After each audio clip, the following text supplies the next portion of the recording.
RCB versus CSK का महा मुकाबला होने जा रहा है और दांव पे क्या है? दांव पे है प्लेऑफ का बर्थ। मतलब जो जीतेगा वो प्लेऑफ में जाएगा। हालांकि परिस्थितियां थोड़ी सी दूसरी भी है, आरसीबी जीतती भी है तो थोड़ा अंतर से जीतना पड़ेगा, नहीं तो अगर नेट रन रेट नीचे रहेगा तो वो प्लेऑफ में नहीं जा पाएंगे। तो दांव पे लगा हुआ है प्लेऑफ का बर्थ और बोल सकते हैं कि इंडिया वर्सेज ऑस्ट्रेलिया मैच के बाद अगर किसी मैच का अभी तक सबसे बड़ा हाइप बना है तो वो बना है इस मुकाबले का।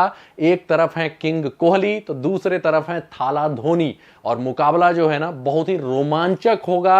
और साथ ही साथ अब देखना यह है कि एक टीम है जो नर्वस होने पे ढह जाती है यानी कि आरसीबी, और एक टीम है जो प्रेशर में अपने आप को साबित करके दिखाती है यानी कि सीएसके। तो देखना है कौन इस बार इस हाई प्रेशर वाले मुकाबले में प्रेशर को अच्छे से झेल लेता है। तो स्टार्ट करते हैं वीडियो। नमस्कार, मैं हूं आपका फेवरेट सिद्धांत त्रिपाठी और इस मुकाबले नहीं, महा मुकाबले के महा एनालिसिस को लेकर मैं आ गया हूं आपके सामने। तो वीडियो में क्या क्या देखेंगे? हम देखेंगे किसके जीतने के चांसेस ज्यादा हैं, क्या प्लेइंग 11 हो सकता है दोनों टीमों में, क्या बदलाव हैं, कौन से 5 खिलाड़ी दूसरे टीम के अगेंस्ट बहुत ही अच्छा करके जाएंगे, मतलब किन 5 खिलाड़ियों से सामने वाली टीम को बचना है। और साथ ही साथ देखेंगे क्या है टीमों की ताकत, कमजोरी, मतलब मैच से जुड़ा एक एक डेटा हम देखेंगे। स्टार्ट करते हैं वीडियो, लेकिन उससे पहले क्या करना है, वीडियो कर देना है जल्दी से लाइक और शेयर। आप लोग का प्यार और समर्थन मिलता रहता है तो काफी अच्छा लगता है। उसके अलावा जो भी नए यूजर्स हैं चैनल को सब्सक्राइब करके बेल का आइकन प्रेस कर दीजिएगा। साथ ही साथ अगर आप फेसबुक पेज पे देख रहे हैं तो पेज को लाइक करना है, शेयर करना है और साथ ही साथ फॉलो भी कर लेना है। तो आइए देखते हैं। सबसे पहले हम देखेंगे क्या पिच रिपोर्ट देखेंगे। वैसे पॉइंट्स टेबल ये तो आपको पता चली गया है कि भाई जीतना कैसे है, वो मैं आपको बता दूं कि देखिए अगर सीएसके जीतता है तो सीधे पहुंच जाता है और अगर आरसीबी जीतता है तो उन्हें भाई थोड़ा सा मार्जिन से जीतना पड़ेगा जिससे नेट रन रेट उनका ऊपर हो जाए और वो मार्जिन स्कोर पे होगा कि कितना स्कोर बनाया जाता है, कितने ओवर का मैच है तो अभी नहीं पता चलेगा। हाँ, 200 रन अगर जैसे 200 रन अगर बनाती है सीएसके फर्स्ट बैटिंग करके तो आरसीबी को 18.1 ओवर में चेज करना पड़ेगा और अगर सीएसके की सेकेंड बैटिंग है तो 18 बॉलें पहले उसको 18 रन से ज्यादा से हराना पड़ेगा सीएसके को, तब आरसीबी पहुंच पाएगी। ठीक है, तो ये परिस्थितियां हैं। बारिश का भी काला साया है और हो सकता है अगर बारिश से रद्द हो जाए मुकाबला तो फिर आरसीबी बाहर हो जाएगी और सीएसके अंदर हो जाएगी। ठीक है, इतना आप समझ लीजिए। पिच रिपोर्ट की बात करते हैं। मैच होने वाला है चिन्नास्वामी स्टेडियम बेंगलुरु में। यह विकेट बैटिंग फ्रेंडली माना जाता है लेकिन बीच बीच में 2 पेस ट्रैक्स भी देखने को मिले हैं जहां पे थोड़ा कटर्स और स्पिनर्स को टर्न भी मिला हुआ है, लेकिन मोस्ट ऑफ द टाइम बल्लेबाज ज्यादा डोमिनेट करते हैं और पिच जो है ना खासकर बाउंड्रीज जो है वो असिस्ट करती हैं बल्लेबाजों को। तो मोस्ट ऑफ द टाइम 200 बनता है यहां पे अगर बल्लेबाज अच्छे से खेलें। हाँ, एक और पॉइंट है कि भाई यहां पे हो रही है लगातार बारिश, हालांकि मतलब कि एकदम लगातार नहीं हो रही है, बीच में धूप भी है लेकिन रह रह के बारिश हो रही है। और कल जो मैच होने वाला है उस टाइम बारिश की संभावना है तो उसके कारण ओवरकास्ट कंडीशन भी रहेगा प्लस पिच में मॉइस्चर भी रहेगा तो थोड़ा मूवमेंट भी देखने को मिल सकता है। तो शुरुआती ओवर्स में थोड़ा मूवमेंट देखने को मिलेगा लेकिन पिच जैसे जैसे ड्राई होता जाएगा बल्लेबाज ज्यादा डोमिनेट करेंगे। ठीक है, तो ऐसा कुछ होना चाहिए पिच रिपोर्ट। और हाँ, अगर पिच के अंदर ज्यादा पानी नहीं गया तो फिर एकदम हार्ड होना चाहिए और उस केस में बैटिंग फ्रेंडली ट्रैक होगा। लास्ट के 8 मुकाबले आपको स्क्रीन पे दिखाई दे रहे हैं, ये आपको स्क्रीन पे दिखाई दे रहा होगा। लास्ट के 8 मुकाबले इस वेन्यू पे और मोस्टली हाई स्कोरिंग वेन्यू ही ये रहा है और जम के रन बनते हैं, शॉर्ट बाउंड्रीज भी होते हैं। अब बात करते हैं कि हेड टू हेड डेटा क्या कहता है, मतलब हिस्टोरिकल डेटा क्या कहता है। तो अगर आप देखेंगे इतिहास में जो इन दोनों के बीच लड़ाई हुई है ना तो उसमें सीएसके ने डोमिनेट किया हुआ है। तो आप देख सकते हैं आरसीबी 10 मुकाबले जीती है, सीएसके 22 ही आरसीबी 10 ही जीत पाई है, सीएसके 22 जीत गई है। और लास्ट के 5 मुकाबलों में ना 4 मुकाबले में सीएसके ने जीत हासिल किया हुआ है।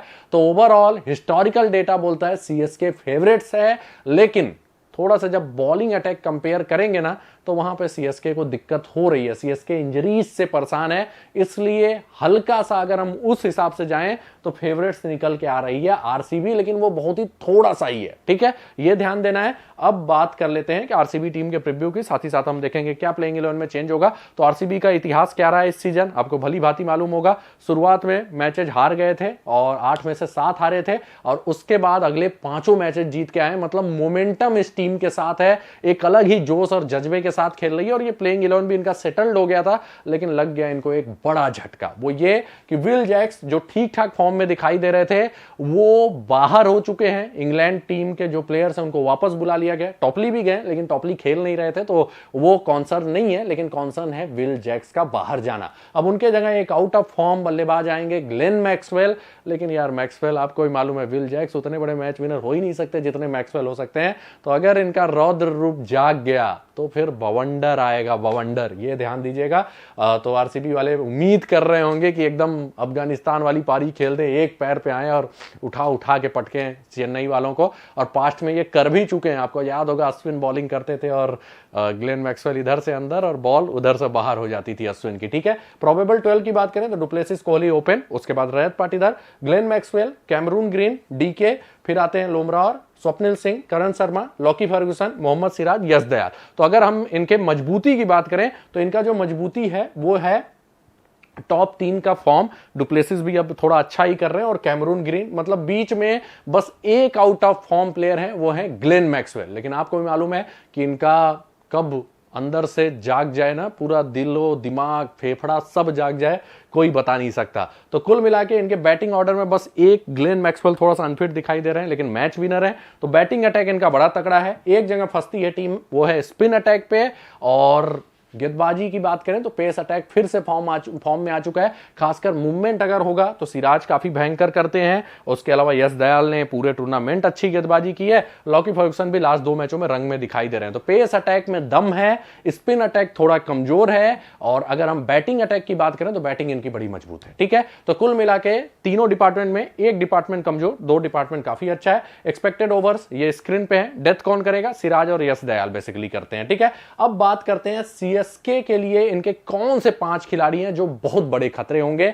वो बेसिकली कंडीशन के हिसाब से हो सकते हैं, या तो पुराना रिकॉर्ड के हिसाब से होंगे, प्लस फॉर्म के हिसाब से होंगे। तो आइए देखते हैं वो 5 खिलाड़ी जिन पे आरसीबी वाले ज्यादा निर्भर होंगे। तो पहले नंबर पे आए किंग कोहली। अब इनसे बड़ा खतरा क्या होगा अपोजिशन के लिए यार? जब आपके पास सर्वकालिक महान खिलाड़ी में से एक हो तो फिर उससे बड़ा खतरा हो ही नहीं सकता। हेड टू हेड देखिए इस बंदे का 37.3 का, वेन्यू पे रिकॉर्ड देखिए लगभग 42 का एवरेज, और इस सीजन का परफॉर्मेंस देखिए 66 का एवरेज है। प्रेशर सिचुएशन में ये बल्लेबाज परफॉर्म करना जानता है, और साथ ही साथ चेजिंग में जब इनको मालूम रहता है इतने बॉल से पहले चेज करना है ना, तो वो भी करके दिखाता है ये बल्लेबाज। एग्जांपल के लिए किसको याद है इनकी 183 वाली पारी जो इन्होंने किया था चेज श्रीलंका के अगेंस्ट? 36 ओवरों के आसपास इन्होंने चेज कर दिया था, जब मालूम था इन्हें कि हम तभी चेज करेंगे तो इनके ऊपर जा पाएंगे। तो भाई इसमें माहिर है ये खिलाड़ी, चेज के मास्टर हैं। तो कुल मिला के सबसे बड़े खतरे जो सीएसके लिए होने वाले हैं वो है विराट कोहली। दूसरे नंबर पे बात करें फॉफ डुप्लेसिस। हालांकि इस सीजन थोड़ा सा फॉर्म मिला जुला रहा है, लेकिन लास्ट कुछ मैचों में फॉर्म में आए हैं। इस सीजन का परफॉर्मेंस खराब है, लेकिन सीएसके के अगेंस्ट परफॉर्म करना ये जानते हैं। पास्ट में सीएसके से खेल चुके हैं, 35.8 का एवरेज है। इस वेन्यू पे बड़ा अच्छा इनका रिकॉर्ड रहता है, 45 का एवरेज है, और खेलना पसंद करते हैं, कह सकते हैं दिलो दिमाग में यहाँ की डायमेंशंस इनके उसमें बैठ चुकी हैं और उसको डकाना जानते हैं आराम से। फिर आते हैं ग्लेन मैक्सवेल। अब मैंने इनका नाम इसलिए दिया है क्योंकि ये ट्रम्प कार्ड है। भले ही फॉर्म गड़बड़ चल रहा है, लेकिन सीएसके के अगेंस्ट ये पास्ट में परफॉर्म कर चुके हैं, और साथ ही साथ सीएसके लेफ्ट हैंडर्स पे ज्यादा क्या रहती है, डिपेंड रहती है, और लेफ्ट हैंडर्स के अगेंस्ट इनका रिकॉर्ड बॉलिंग से अच्छा रहता है। तो मैंने बैटिंग कारण नहीं, बॉलिंग के कारण रखा है कि ये इंपैक्ट डाल सकते हैं। दुबे भी इवन इनके अगेंस्ट स्ट्रगल करते हैं, और हेड टू हेड देखिए वो भी अच्छा है। और पास्ट में ये सीएसके के अगेंस्ट कई मैच विनिंग टोटल खेल चुके हैं जब ये पंजाब से खेलते थे। तो बंदे में दम है, और ये तीसरे सबसे बड़े खतरे रहेंगे। चौथे नंबर पे रजत पाटीदार, जिनका हेड टू हेड वेन्यू उतना अच्छा नहीं दिखाई देगा, लेकिन इस समय बेहतरीन फॉर्म में आ चुके हैं। लास्ट 7 मुकाबलों में 5 हाफ सेंचुरीज कर चुके हैं। 7 मुकाबले जो खेले ना उसमें 5 हाफ सेंचुरी लास्ट कर चुके हैं। स्पिन का बड़ा तगड़ा हिटिंग कर रहे हैं। तो अगर स्पिन का काम तमाम कर दिए ये, तो फिर आरसीबी आ जाएगी फ्रंट फुट पे। तो आरसीबी के एक तुरूप के होंगे रजत पाटीदार। और 5वें नंबर पे जो है वो है मोहम्मद सिराज। हालांकि सीएसके के अगेंस्ट इनकी कभी चली नहीं है, लेकिन अगर ओवरकास्ट कंडीशन हो गया तो ओवरकास्ट कंडीशंस में इनकी तूती बोलती है, बॉल को नचाते हैं। और वहां पे अगर गलती से ऋतुराज को आउट कर दिया, रचिन रविंद्र, तो आउट होने के चांसेस उनके रहते ही रहते हैं। तो सीएसके अंडर प्रेशर चली जाएगी शुरुआत में। तो वैसे इनका रिकॉर्ड उतना अच्छा नहीं रहता, लेकिन जब ओवरकास्ट कंडीशन रहता है, बॉल मूव करती है, तो ये कुछ अलग टाइप के गेंदबाज हो जाते हैं। तो जो आरसीबी टीम है वो उम्मीद करेगी कि बवंडर मचाएंगे अपने बॉलिंग से। तो कुल मिला के ये 5 सबसे बड़े खतरे रहेंगे सीएसके टीम के लिए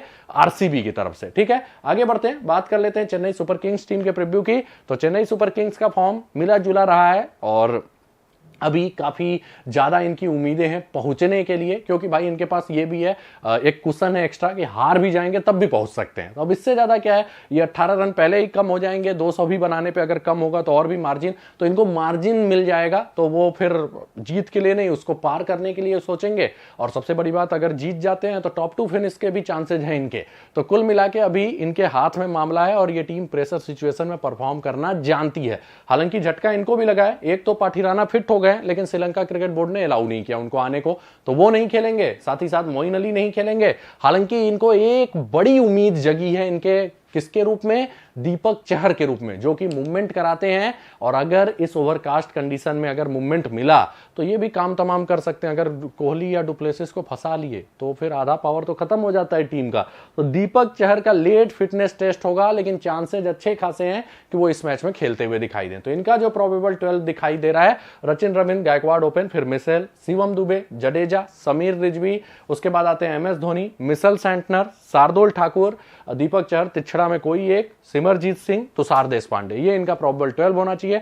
डेथ कौन करेगा, डेथ बेसिकली तुषार देशपांडे और शार्दुल को करना चाहिए। एक्सपेक्टेड ओवर्स डिस्ट्रीब्यूशन ये आपको स्क्रीन पे दिखाई दे रहा है। अब हम चलते हैं इस टीम के जो 5 बड़े खतरे हो सकते हैं उस टीम के लिए, वो देख लेते हैं। लेकिन उससे पहले थोड़ा सा इनका ताकत कमजोरी अगर हमें देखना है तो देखिए, ताकत में अगर देखें तो बैटिंग अटैक ठीक ठाक है, बहुत अच्छा नहीं बोलेंगे लेकिन ठीक ठाक है, गायकवाड़, मिशेल और दुबे के कारण। ठीक है, तो बैटिंग अटैक थोड़ा सा एवरेज हम बोलेंगे, लेकिन एकदम विध्वंसक नहीं है उस टीम के हिसाब से। लेकिन फिर भी गायकवाड़ का फॉर्म अच्छा है, दुबे अच्छा कर सकते हैं और मिशेल भी रह के अच्छा कर सकते हैं। तो डिसेंट टाइप का बैटिंग अटैक है।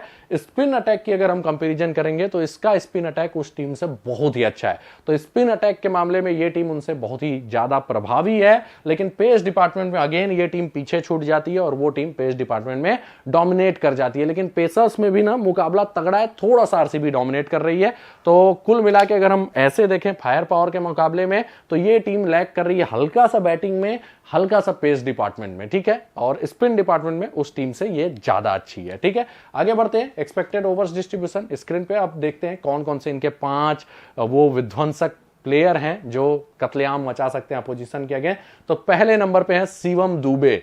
ये भाई आरसीबी को जैसे लगता है ना, नानी याद दिलाने के लिए ही पैदा हुए हैं। आरसीबी वालों में ना इनका पूरा एकदम डर बैठा रहता है। ये आते हैं आरसीबी के अगेंस्ट, आज मैं झुकेगा नहीं साल, आज तुझको झुकाएगा, ऐसे ही आते हैं। हेड टू हेड देखिए, 227 रन 4 इनिंग में, 113 का एवरेज, स्ट्राइक रेट भी बड़ा तगड़ा रहता है। वेन्यू पे परफॉर्मेंस 2 मुकाबलों में 61 रन 61 का एवरेज है। बंदा जल्दी झुकता नहीं है आरसीबी के सामने, झुका देता है। तो आरसीबी के लिए सबसे बड़े खतरे हैं शिवम दुबे, इनसे बच के रहना पड़ेगा बाबा, नहीं तो दिक्कत हो जाएगी। फिर आते हैं ऋतुराज गायकवाड़, जिनका रिकॉर्ड आरसीबी के अगेंस्ट ठीक ही ठाक है, बहुत अच्छा नहीं बोलूंगा, 33 का एवरेज है। लेकिन इस सीजन में ना बवंडर मचा के ये रखे हैं। अब देख सकते हैं 13 मुकाबलों में 583 रन, 58.3 के एवरेज से ये एकदम परफॉर्मेंस दे रहे हैं और कंसिस्टेंसी दिखाई दी है इनके बल्ले से। तो ये भी एक बहुत बड़े खतरे हैं अपने फॉर्म के कारण। तीसरे बड़े खतरे हैं रविंद्र जडेजा, इस टीम के अगेंस्ट बल्ले से भी प्रभाव देते हैं, प्लस बॉलिंग में भी विकेट मिल जाता है। और सबसे बड़ी बात कि उधर के जो बल्लेबाज है ना, वो लेफ्ट आर्म ऑर्थोडॉक्स के अगेंस्ट थोड़ा स्ट्रगल करते हैं। चाहे आप कोहली को देख लें, चाहे आप फिर मैक्सवेल को देखेंगे ना, तो उन लोग का स्ट्रगल रहा है, खासकर जडेजा के अगेंस्ट। तो इसलिए जडेजा को मैंने शामिल किया है। परफॉर्मेंस भी अगर हम वैसे देखें बैटिंग के यूनिट की तरफ से, तो जब जब इनको मौका मिला है, हिटिंग तो नहीं किया उतना, लेकिन कंसिस्टेंटली परफॉर्म किया इस सीजन बल्ले से। और अगर 2 पेस ट्रैक हो गया तो बॉलिंग से भी ये अच्छा कर सकते हैं। फिर चौथे बड़े खतरे हैं शार्दुल ठाकुर। आप सोच रहे होंगे ये कैसे, लेकिन भाई ये बंदा आरसीबी के अगेंस्ट बड़ा अच्छा परफॉर्म करता है। आप इतिहास उठा के देखिए, 4 इनिंग में 86 रन, 28.7 के एवरेज और 9 मुकाबलों में 12 विकेट। वेन्यू पे भी देखिए 3 मुकाबले खेले, 5 विकेट। तो ये आरसीबी के अगेंस्ट बहुत अच्छा करते हैं। पता नहीं कैसे एक एक्स्ट्रा जोश जाग जाता है। तो सोचेंगे कि शार्दुल ठाकुर का लॉर्ड वाला नेचर ना जगे, नहीं तो दिक्कत हो सकती है आरसीबी के लिए। फिर आते हैं महेश तीक्षड़ा, इन्होंने भी परेशान किया आरसीबी को बहुत तगड़ा। 4 मुकाबलों में 8 विकेट ले चुके हैं। हालांकि अगर ज्यादा 2 पेस ट्रैक नहीं हुआ तो मैं इनका वो नहीं मानता कि खतरा होगा, क्योंकि उतने विकेट टेकर नहीं है, लेकिन आरसीबी के बल्लेबाज पास्ट में इनके अगेंस्ट फंसे हुए हैं। तो कुल मिला के ये 5 खिलाड़ी हैं जिनसे ज्यादा सावधान रहने की जरूरत है। मैं ऐसे इनके जगह डेरी मिसेल को रखता, लेकिन थोड़ा सा इनका रिकॉर्ड अच्छा था इसलिए मैंने इनको बड़े खतरे में रखा हुआ है, क्योंकि इनको पढ़ने में दिक्कत होती है आरसीबी के बल्लेबाजों के। ठीक है, चाहे देखेंगे डुप्लेसिस का ऑफ ब्रेक के अगेंस्ट रिकॉर्ड खराब है, ग्रीन का रिकॉर्ड खराब है, मैक्सवेल भी फंसते हैं, तो इसलिए इनको रखा गया है। ठीक है, तो ये पूरा डेटा के हिसाब से ये वाला एनालिसिस है। तो इसी के साथ ये वीडियो समाप्त होता है। होपफुली आपको सारा समझ में आया होगा, क्या ताकत है आरसीबी की, क्या कमजोरी है आरसीबी की, सीएसके की क्या ताकत और कमजोरी है, कौन थोड़ा सा फेवरेट स्टार्ट करेगा, कैसे पहुंचेगा, पिच कैसी होगी। तो होपफुली सारा कुछ समझ में आया होगा। अगर समझ में आया है तो जल्दी से यार वीडियो को लाइक और शेयर करो, चैनल को सब्सक्राइब करके बेल का आइकन प्रेस कर दीजिएगा। फेसबुक पेज पे है तो पेज को लाइक और फॉलो कर लीजिएगा। मिलते हैं अगले वीडियो में कुछ नए अपडेट्स के साथ। धन्यवाद। और कमेंट करके ये बता दीजिएगा कौन जीतेगा, कौन हारेगा और कौन है आपके हिसाब से फेवरेट।